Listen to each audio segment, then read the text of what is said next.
Hoje de volta aqui com o assunto maçonaria. Eu já iniciei esse tema com meu querido amigo Thelminho Barcelos, e hoje eu trago aqui outro irmão dele, e que é um irmão de maçonaria também, uma pessoa querida minha de muitos anos. Eu vi esses dois meninos se criarem na minha volta na Rádio Cultura. É que eu sou meio velhinho, né? É por isso.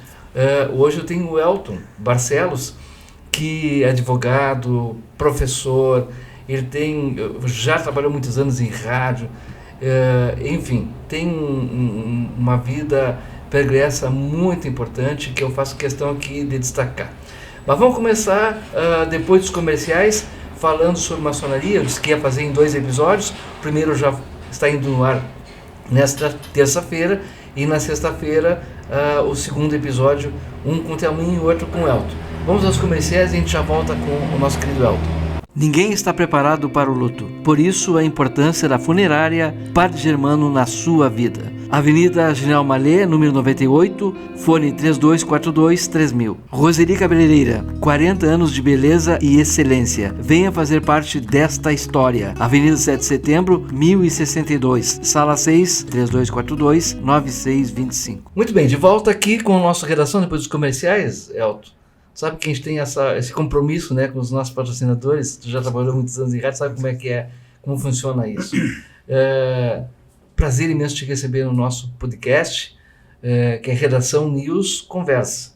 E nós vamos conversar sobre a questão da maçonaria, mas também vamos invocar aqui um pouco da tua vida aqui como radialista, meu irmão camarada.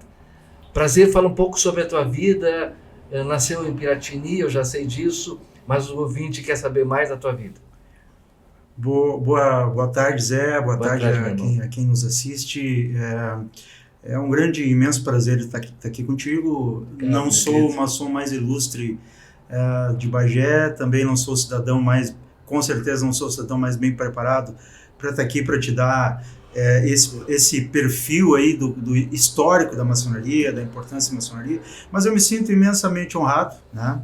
Principalmente pelo histórico e pelo convite assim, que vem principalmente por Veniti, do nosso histórico de vida de muitos anos, de que a gente, algumas vezes as estradas se afastam, mas nós acabamos, né, de alguma forma ou de outra, no rumo da nossa vida, nos aproximando de novo. Né? Isso já acontece há mais de 40 anos. Né? Desde menino, o Zé já era um profissional conhecido em Bagé, como repórter da Rádio Cultura, e nós ali, eu e meu irmão, começando a nossa trajetória, ou tentando ocupar nosso espaço. Nós viemos de Piratini em 1979, né? Eu, a mãe e o meu irmão, e aqui estamos desde então. Né? Já tínhamos alguma familiaridade com Bagé, porque já moravam aqui parentes nossos. Sim, o nosso querido Levi Pires, a Heloísa, né? Que já nos deixaram, infelizmente. E então nós vínhamos lá nas férias, vínhamos passar, já tínhamos amigos em Bagé. Então ficou muito fácil quando chegamos aqui, porque chegamos num lugar que já nos era bastante acolhedor, assim. Sim. E a cidade, né, não podia ser diferente, né? Eu nasci em Piratini, mas me desenvolvi como ser humano, como homem aqui em Bagé, né? Minha família. A tua vida está aqui, né? Minha vida está aqui. Meus filhos hoje, né, o Guilherme hoje já foi para Brasília. Está em Brasília, mas estudou, se formou aqui. As outras filhas, a minha enteada também, a minha mulher, todos são daqui. A mãe ainda, que é dos troncos da família, quem resta, né? Ela é minha parceira no Centro Espírita. A gente frequenta o mesmo Centro Espírita. Então, assim, Bagé é a minha terra, meu berço. Não nasci aqui, mas com certeza repousará aqui meu corpo. A tua vida está aqui. Mas, querido amigo, aliás, tu tem uma questão também que eu gostaria de formalizar aqui contigo, que é a tua vida como professor. Tu trabalhasse muitos anos ali no nosso querido GTECO, né?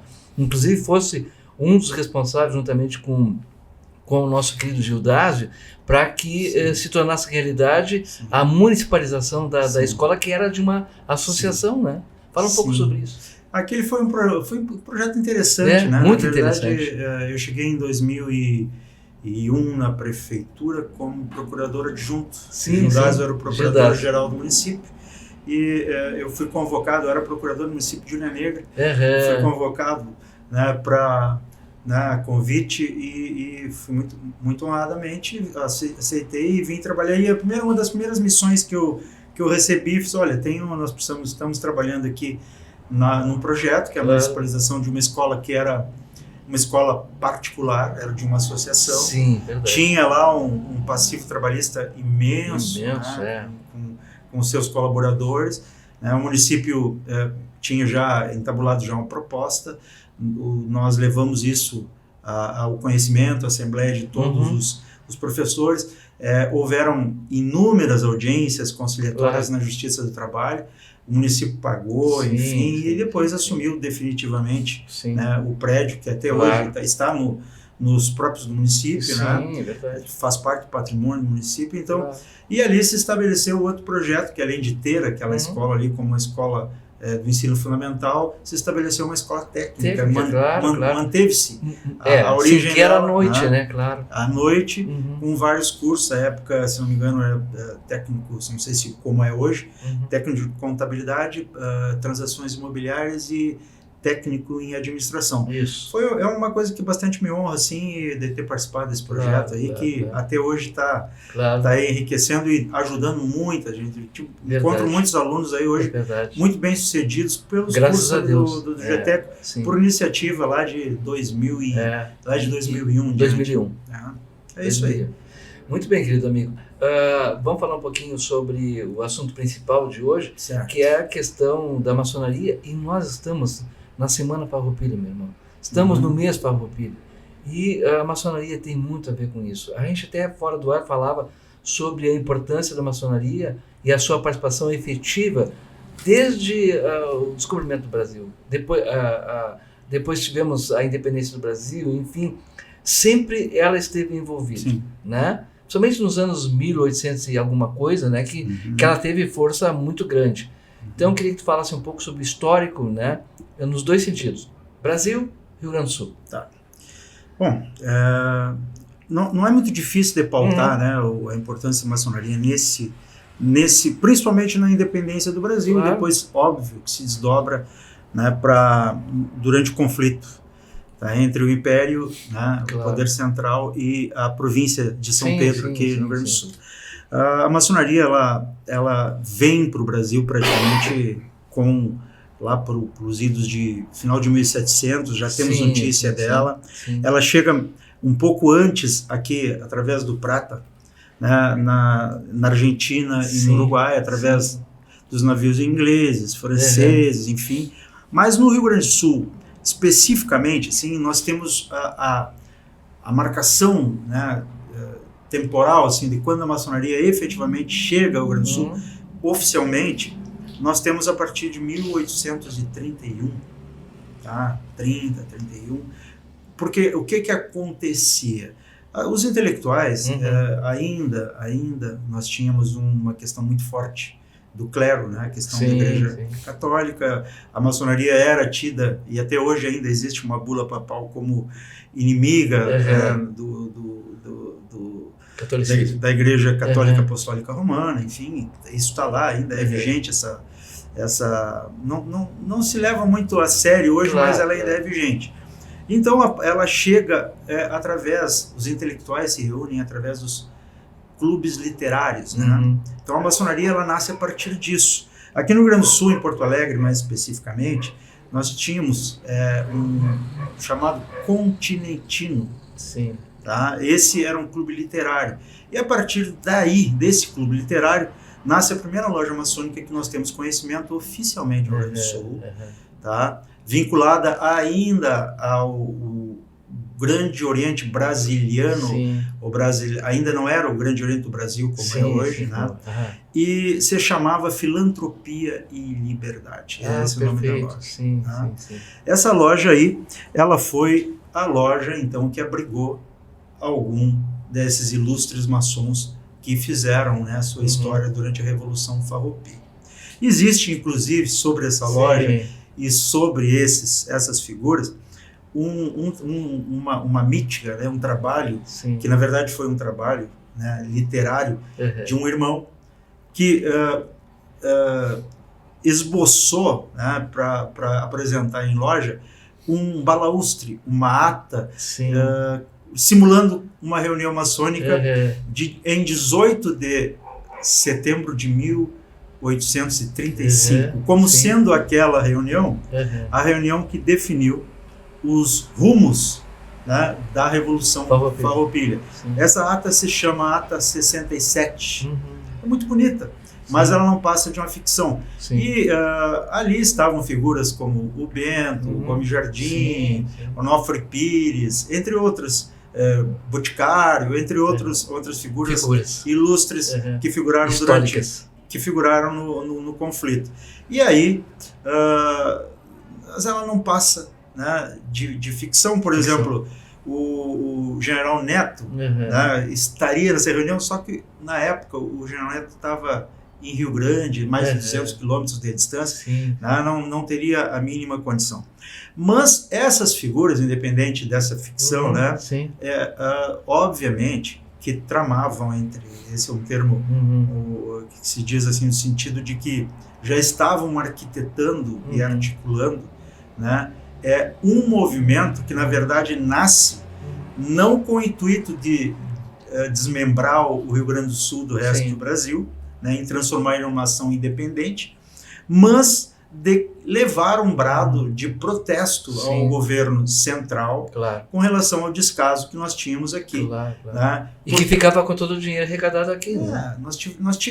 Eram várias questões. A questão econômica, né? Questão econômica, houve aí uma desvalorização, um fechamento de fronteiras com o Uruguai, entrava e saía, o charque uruguai e argentino, eles tinham um preço mais competitivo no mercado internacional, o que trazia uma grande perda aos fazendeiros, né, da época. Houve também, concomitante um pouco antes, mas houve também a independência do Uruguai lá, onde muitos brasileiros, né, que tinham propriedades, inclusive o próprio Bento Gonçalves. Bento Gonçalves era um grande fazendeiro com mais de 20 mil cabeças de gado no Uruguai. Né? Morava em Melo, a esposa dele, a Caetana, era de Melo, tem até hoje a casa de ambos ali em Cerro Largo, no centro de Melo. E aí houve, de certa forma, se sentir um pouco abandonado quando o Artigas, né, o artiguismo, praticamente os expulsou do Uruguai. E o governo brasileiro da época não deu nenhuma garantia. E não deu respaldo. Não deu respaldo, muito embora tenha assegurado a independência do próprio Uruguai, né, de certa forma. Então, e existia já uma certa desconformidade, que também nasce um pouco antes lá, ainda na Guerra Cisplatina, especialmente numa batalha que ocorreu aqui perto, aqui em Rosário, no Passo do Rosário, onde as forças argentinas invadem o Brasil e as forças imperiais se reuniram para combater, junto com as milícias da região. O exército não era organizado como nós conhecemos hoje, e essas milícias, né, juntamente com o exército que era comandado pelo Visconde Barbacena, eles não tiveram um sucesso muito grande.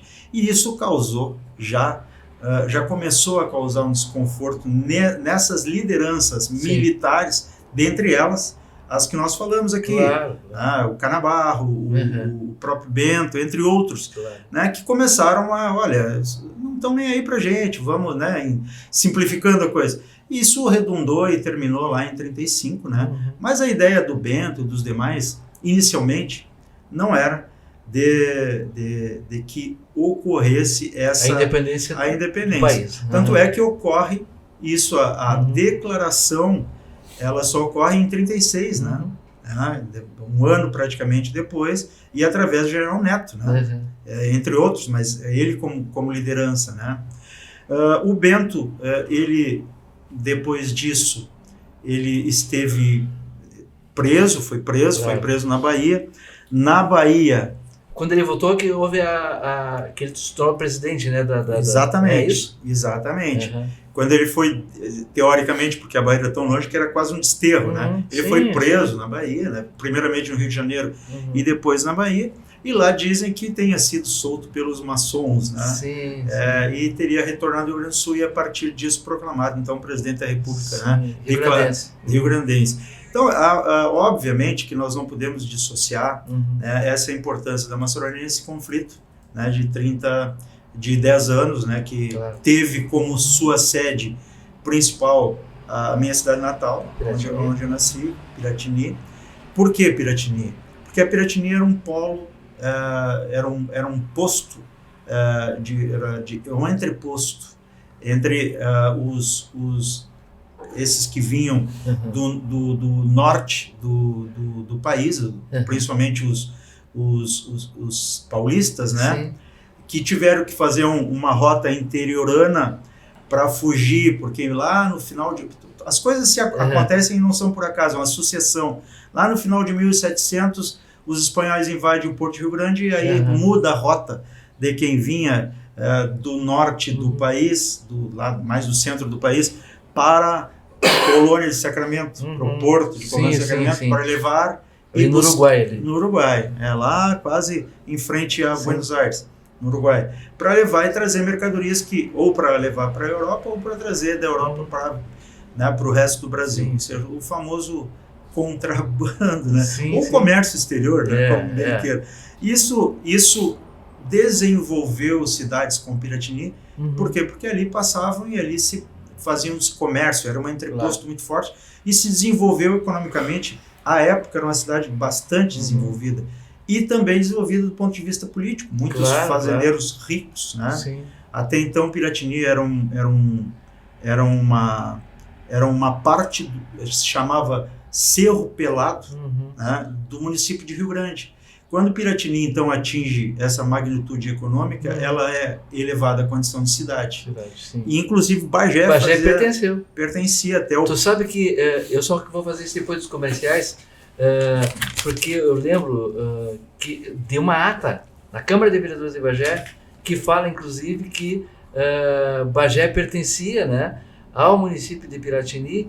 A Câmara de Vereadores estava envolvida também com Piratini. Uma história muito bonita também. Vamos aos comerciais e depois a gente volta. Ninguém está preparado para o luto. É importante ter alguém que dê todo o suporte necessário para poder amenizar a dor da perda. A Funerária Padre Germano está há 45 anos fazendo esse trabalho de humanização, empatia e dedicação no atendimento às famílias 24 horas. Oferecemos serviço de tanatopraxia, maquiagem, higienização, cremação e traslados. Funerária Padre Germano, na General Malé, 98. Telefones 3242-3000 e 53-99929-8520. Muito bem, de volta com o Redação News depois dos comerciais. Estou conversando aqui sobre a maçonaria, um pouco sobre a Revolução Farroupilha, enfim, com o meu querido Elton Barcelos, advogado, maçom. Ele é um estudioso dessa situação que nós estamos trazendo hoje para o nosso ouvinte.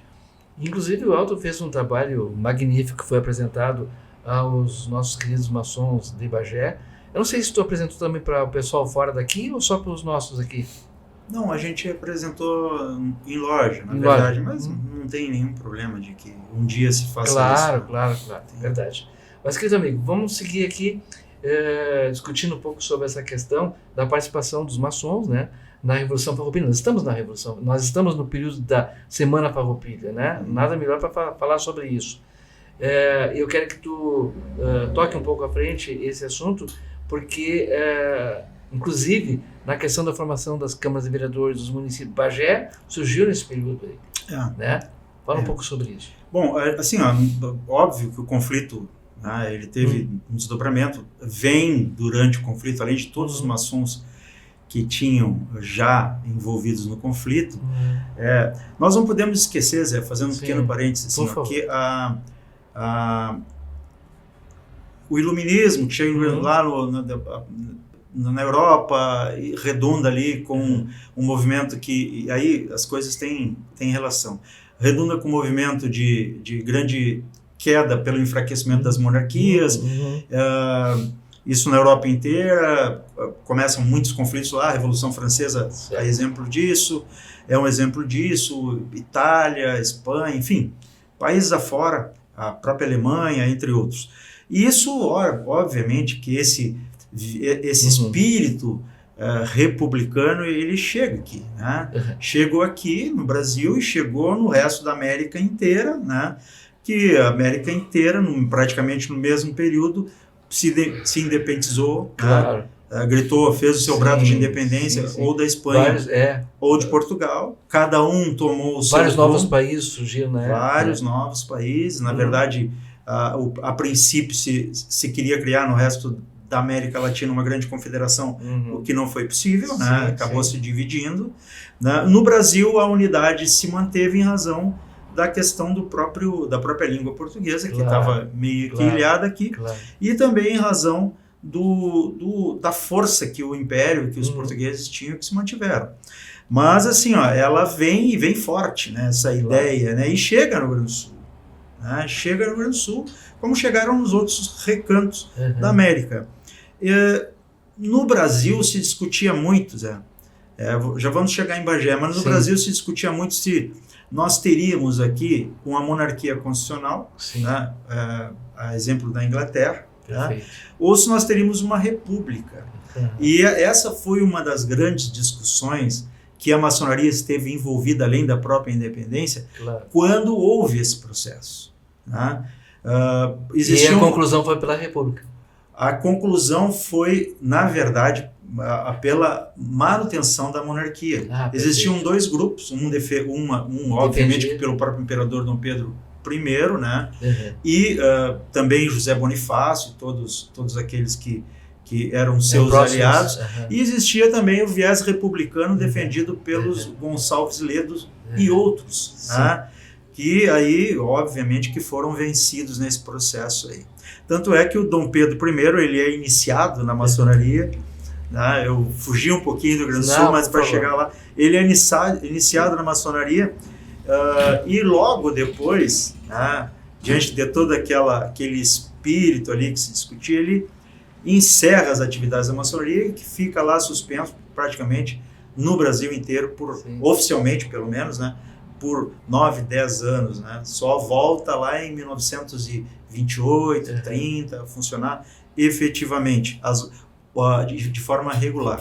No Rio Grande do Sul, José, a Revolução Farroupilha, como a gente já havia falado, ela tem, ainda éramos pobres aqui em lojas maçônicas, estávamos nos organizando. A primeira que nós temos notícia, eu já falei, é a Filantropia e Liberdade, onde abrigou ali entre grandes e ilustres maçons farroupilhas, o Bento, mas também lá pelo Rio Grande do Sul, durante o conflito, foram criadas, né, 7 lojas no Rio Grande do Sul, não lembro o nome. O Garibaldi também fez parte? O Garibaldi, eu vou chegar ali agora.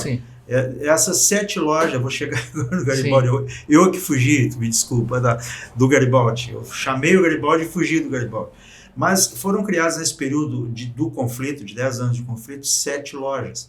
2 lojas republicanas e 5 farroupilhas. Tá? Qual é a diferença delas? Não, era a diferença dos grupos, né? Onde estavam, né? Por exemplo, porque tem a tradicional e a simbólica, né? Não, todas as lojas, elas têm a mesma configuração, os mesmos princípios, não foge nada. É que de lado a lado, era uma distinção, digamos, política naquele momento. E essas 7 lojas, dentre as quais uma acabou vindo para Bagé, que depois nós vamos chegar mais adiante ali. Mas uma em Canguçu, onde repousa até hoje um malhete recebido pelo Bento Gonçalves dos maçons baianos, quando ele foi libertado lá. Quando chega o Garibaldi aqui, o Garibaldi chega lá um pouco após o início do conflito, e ele é vinculado à maçonaria Carbonara da Itália. Mesma maçonaria, com nomes diferentes e tal. E vem também já, né, que é onde a gente começou a desviar um pouquinho do assunto, com todo esse espírito republicano, teoricamente libertário. Ele esteve durante grande parte do conflito aqui, junto com as demais lideranças, e a um determinado ponto ele vai para o Uruguai e segue a sua trajetória no Uruguai, tanto que lá no Uruguai ele é, né, hoje, o patrono da maçonaria uruguaia. Nós temos hoje no prédio da grande loja maçônica do Uruguai uma réplica de uma daqueles barcos Seival, né? Sim. Tá estampado lá em tamanho, em escala, né? Menor, óbvio, né? Mas está estampado e ele a maçonaria uruguaia tem como patrono ele. Então ele foi uma figura, tá, muito importante, além de ter sido comandante das forças navais uruguaias à época também. Parte daí depois para a Itália, para a história que nós sabemos, né, da figura do herói de dois mundos, para a unificação da Itália, etc, etc e tal. Em Bagé e no Rio Grande do Sul, a maçonaria, fazendo esses ela chega através do próprio conflito. Tá?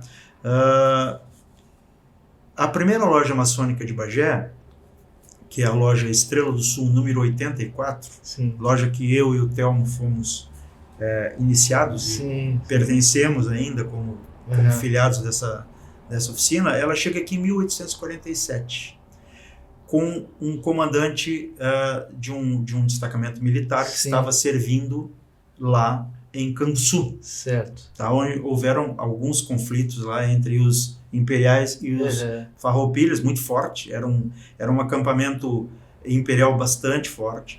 Terminado o conflito, após o término do conflito, esse comandante foi pelo Duque de Caxias, um maçom ilustre também. Tá? Ele é destacado para Bagé com a missão de urbanizar a cidade, transformar Bagé numa cidade. Estabelecer aqui, criar as instituições. Por quê? Porque Piratini perdeu naquele momento, Bagé fazia parte do território da cidade de Piratini, perdeu a condição de cidade e Bagé a obteve. Né? Então ele veio com a missão de organizar as instituições, distribuir terrenos para militares, comerciantes, etc. Ou seja, transformar. A Bagé ainda era um pequeno vilarejo numa cidade organizada. Essa figura, que era um acampamento militar, né? Era um acampamento militar. Essa figura chamava Francisco Félix Pereira Pinto. Eu digo que ele é uma das pessoas mais injustiçadas da história bagiense, porque muito pouco, quase nada, se fala dele. E ele talvez tenha sido um dos mais importantes para que Bagé se tornasse o que é. Tá? Essa loja ela vem então e ela ficou aí até funcionando até 1872, pelo menos nós temos notícia. Depois a Estrela do Sul abateu colunas e há alguns anos atrás, em 2005, 2004, 2005, um grupo de maçons, tá, se reuniram, procuraram o Grande Oriente do Brasil para criar uma loja. Foi sugerido que já tinha um projeto lá com outro nome e tal, e lá o pessoal de Brasília que cuida disso sugeriu, olha, nós temos uma loja aqui que abateu coluna, já existe, ela Sesc Centenária, vocês podem apenas reerguer as colunas, que foi o que aconteceu. Né? Dessa loja aí, José, nascem outras, né, que hoje nós temos, uma das mais antigas em funcionamento, mais de 100 anos, que é mais de 120 anos, que é a loja Amizade, né, do Grande Oriente do Rio Grande do Sul, que nasce lá em 1993, 94. Então, já tem uma história. Basicamente, assim, o que nós temos de história, né, de maçonaria, né, e Revolução Farroupilha é isso. Temos, né, óbvio, que dentro do conflito, alguns episódios, por exemplo, que envolvem maçons, e que são até hoje muito falados. Por exemplo, na tomada de São José do Norte, os farroupilhas poderiam, se colocassem fogo na cidade, ter tomado a cidade, e chegaram à conclusão de que não o fariam, em respeito aos princípios maçônicos. Por quê? Porque isso acabaria com uma perda de vidas muito grande, um custo muito alto.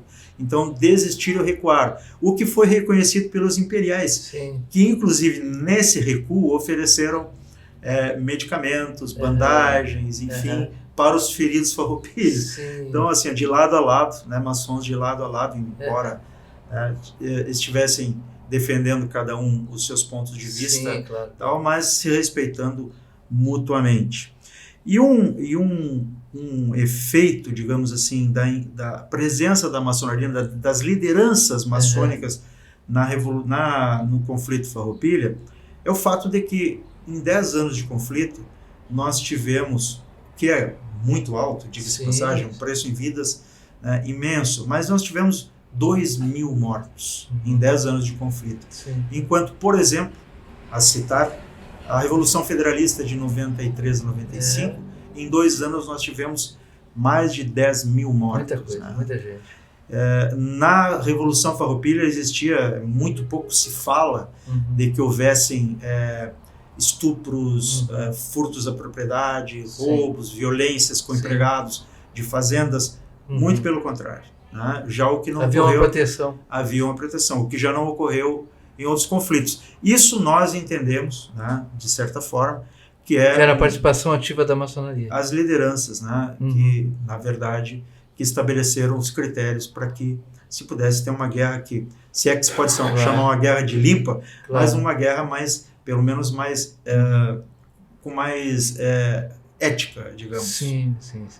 Querido amigo, a gente teria muito assunto ainda pela frente, mas vamos fazer futuramente outros episódios, enfim. Eu quero te agradecer muito, Elton, a tua presença aqui. Eu já trouxe o Thelminho, fiquei muito feliz em ter reencontrado ele, e tu também, né? Porque são pessoas que moram no meu coração, são meninos que se criaram no meu entorno ali. Eu que agradeço a oportunidade. E eu fico feliz da vida em te reencontrar, meu irmão querido. Para eu te agradecer, José, a honra, não sei se estive à altura. Por favor. Só para encerrar, José, assim, o fim do conflito Farroupilha se dá na mão de 2 irmãos, Duque de Caxias, depois de negociar, né, já havia um interesse das lideranças farroupilhas também em encerrar o conflito. Duque de Caxias me faltou agora o termo, Davi Canabarro, assinaram o termo de postiveiro, de armistício, enfim, e acabaram o conflito. Houveram todas as questões que ali estavam, né, claro, constantes, e o Bento, ele encerra a vida dele grato a isso, inclusive, né? Sim, que legal. Então, grato ao irmão Duque de Caxias, por todas as questões que nos levaram a terminar a guerra de forma honrosa. Claro, legal.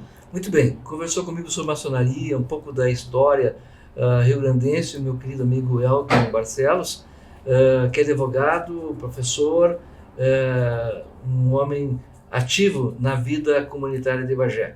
Muito obrigado. No próximo episódio a gente volta para tratar outros assuntos. Obrigado, irmão. Obrigado. Fraterno abraço a todos. Obrigado. Ninguém está preparado para o luto. Por isso, a importância da funerária Padre Germano na sua vida. Avenida General Mallet, número 98, fone 3242-3000. Roseli Cabeleireira, 40 anos de beleza e excelência. Venha fazer parte desta história. Avenida 7 de Setembro, 1062, Sala 6, 3242-9625.